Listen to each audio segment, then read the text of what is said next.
Halo, Assalamualaikum warahmatullahi wabarakatuh. Perkenalkan, nama saya Syarif Maulana. Saya ngajar filsafat, tapi juga nulis buku. Judulnya Kumpulan Kalimat Demotivasi. Nah, mungkin buku ini ya lumayan dibaca ya, beberapa gelintir orang begitu. Nah, mungkin dalam kesempatan kali ini saya akan coba menceritakan ya sama teman-teman sebenarnya demotivasi itu apa sih, terutama bagi yang belum baca. Nah, sebenarnya saya tuh pernah ya jadi penggemar Mario Teguh. Jadi nonton terus Mario Teguh, terus terpesona, terinspirasi. Tapi lama-lama mikir juga ya, kenapa kok orang-orang tuh gampang banget ya kemakan sama omongan Mario Teguh. Misalnya kok sampai nanya-nanya jodoh, nanya-nanya keputusan hidup aja sama Mario Teguh. Ya emangnya Mario Teguh itu siapa sih gitu ya, sampai dia bisa memutuskan jalan yang terbaik buat orang-orang. Nah, terus saya mikir kenapa kok selain Mario Teguh ada banyak lagi buku-buku atau acara-acara motivasi ya, yang kadang harganya sampai jutaan di hotel-hotel, terus orang-orang pada nonton, pada terpengaruh, dan mungkin sudah ada aura-aura kritis ya, tetapi hanya sedikit. Misalnya teman saya bilang, orang yang datang ke seminar motivasi itu paling cuma 3 hari semangatnya, habis itu lemes lagi. Paling pas pulang dari acara itu, besoknya semangat, tapi habis itu nggak semangat. Nah, terus saya ngobrol sama teman saya, kira-kira apa ya masalah dari motivasi ini? Kok kayaknya bagus, tapi kok juga ada unsur penipuannya gitu ya. Nah, akhirnya setelah saya pikir-pikir, oh ternyata motivasi itu ini ya istilahnya panacea ya. Jadi kita tuh nganggep segala persoalan bisa pakai satu obat, yaitu apa? Yaitu mindset ya. Jadi mindset ini adalah obat atau ramuan bagi segala untuk mengatasi masalah hidup.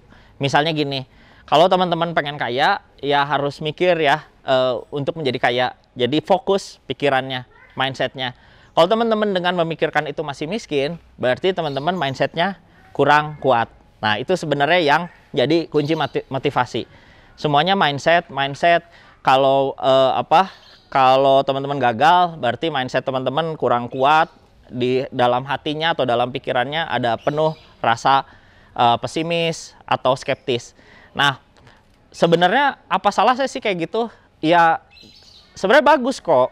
Mindset tuh bener kok. Maksudnya ada benernya bahwa kalau orang optimis, kalau orang yakin dia mampu, dia akan bisa mencapai tujuannya.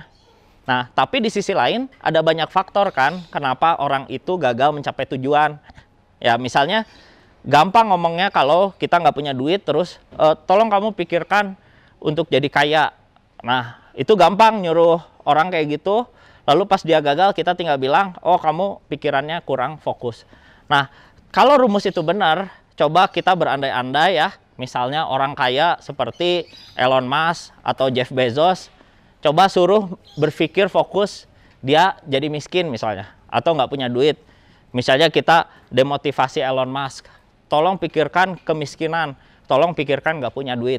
Nah, kalau rumusnya konsisten, pertanyaannya apakah kita bisa membayangkan Elon Musk itu jadi miskin dengan memikirkan kemiskinan? Kalau memang mindset itu benar-benar bisa menjadi resep hidup.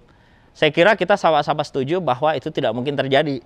Karena faktor orang menjadi kaya, faktor orang menjadi miskin, itu bukan sekedar mindset.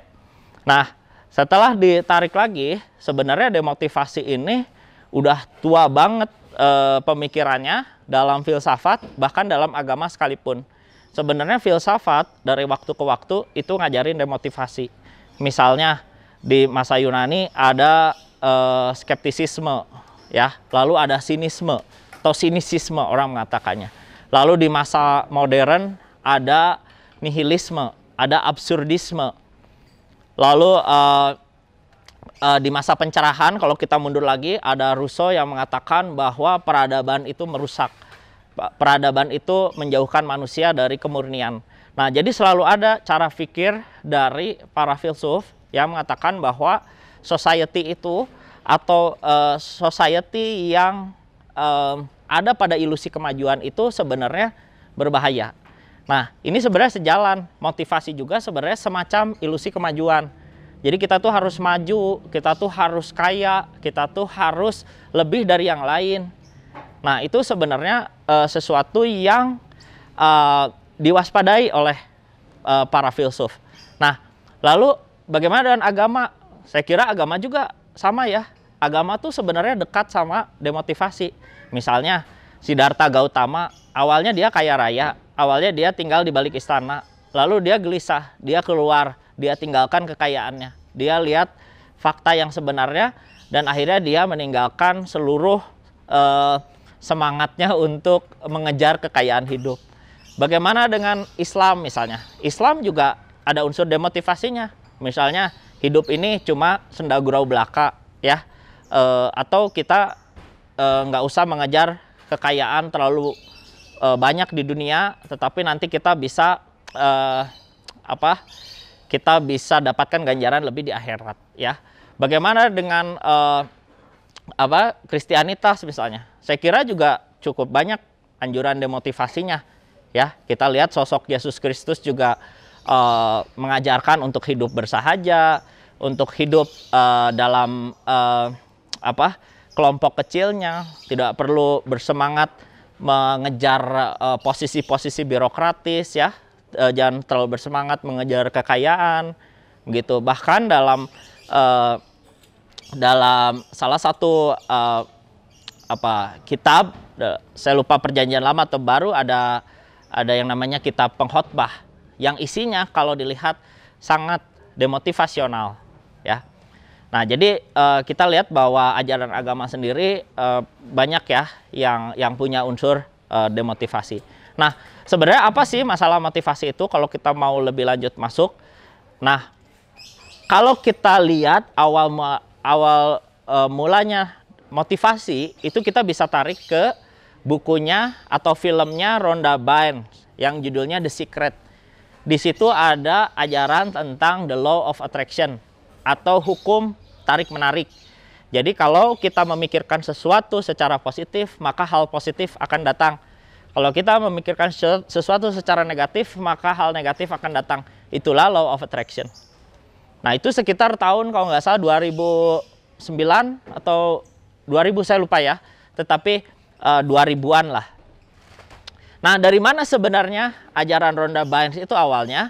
Kalau mau ditarik, Rhonda Byrne itu dapat inspirasi dari satu penulis Amerika namanya Wallace D. Wattles yang nulis buku judulnya The Science of Getting Rich. Apa ajaran The Science of Getting Rich? The Science of Getting Rich mengatakan bahwa pikiran kita itu mempengaruhi nasib kita tentang kekayaan. Jadi, kalau kita mau kaya, pikirkan tentang kekayaan. Jangan pikirkan tentang kemiskinan. Kalau kita pengen orang miskin menjadi kaya, berikan gambaran tentang kekayaan pada orang miskin. Jadi, jangan pernah mikirin kemiskinan. Kemiskinan bukan untuk dipikirkan. Karena kalau kita mikirin kemiskinan, kita jadi miskin. Nah, gitu. Itu ajaran pertama yang awalnya dari Wallace D. Wattles. Nah, gimana konteksnya? Ya, Wattles waktu itu bicara dalam konteks di Amerika.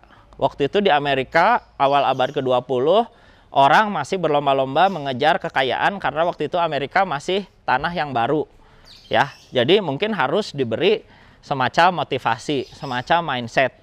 Nah, jadi artinya motivasi itu bukan kodrati, bukan sesuatu yang harus ada dalam diri manusia. Itu dulu konstruksi sejarah yang dibuat oleh Wattles. Nah, itu pertama, asal-usul motivasi.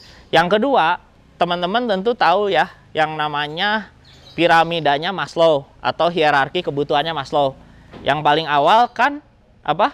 Kebutuhan fisiologis, lalu naik rasa aman, rasa cinta, dan yang terakhir self actualization. Apa masalahnya? Kok teori psikologi dikritik? Itu kan universal. Ya enggak juga. Coba dipikirkan. Itu semuanya tentang self. Kenapa self bermasalah? Berarti ada pemujaan terhadap individualisme. Berarti kalau individualisme kaitannya dengan liberalisme, kaitannya dengan kapitalisme. Artinya apa? Teorinya Maslow itu hanya cocok untuk masyarakat individualistis yang mungkin lebih dekat dengan liberalisme, kapitalisme. Sekarang kita bayangkan kalau masyarakat komunal, misalnya kita ke satu tempat, ada petani, terus ngomong sama petani, Pak, Bapak mau nggak jadi petani yang terbaik? Bapak mau nggak jadi petani yang punya self-actualization? Saya yakin Bapak itu nganggep, ngapain punya self-actualization ya? Maksudnya, bukankah kita hidup itu bersama-sama? Bukankah kita hidup itu komunal? Tidak perlu ada yang menonjol? Gitu. Jadi, motivasi itu sebenarnya ditujukan untuk masyarakat liberal kapitalistik. Tidak semua kondisi masyarakat cocok untuk ajaran motivasional. Nah, jadi teman-teman sebagai penutup, teman-teman coba untuk lebih menghayati demotivasi, untuk lebih kritis terhadap usaha-usaha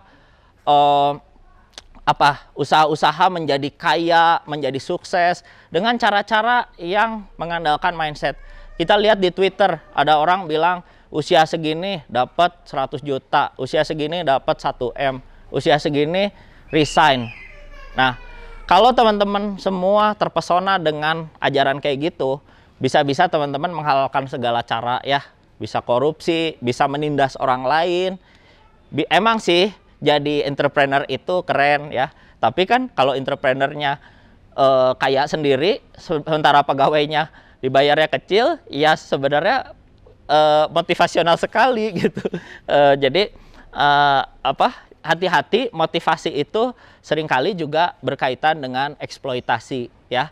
Disemangatin, ayo teman-teman, kalau bos kamu percaya sama kamu, ngasih kamu lebih, berarti dia percaya sama kamu. Nah, itu motivasional kan?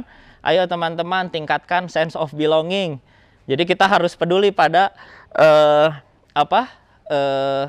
perusahaan ini seolah-olah ini perusahaan milik kalian. Tapi itu tidak benar kan? Itu bukan perusahaan milik kalian, tapi dimotivasi seolah-olah itu milik kalian.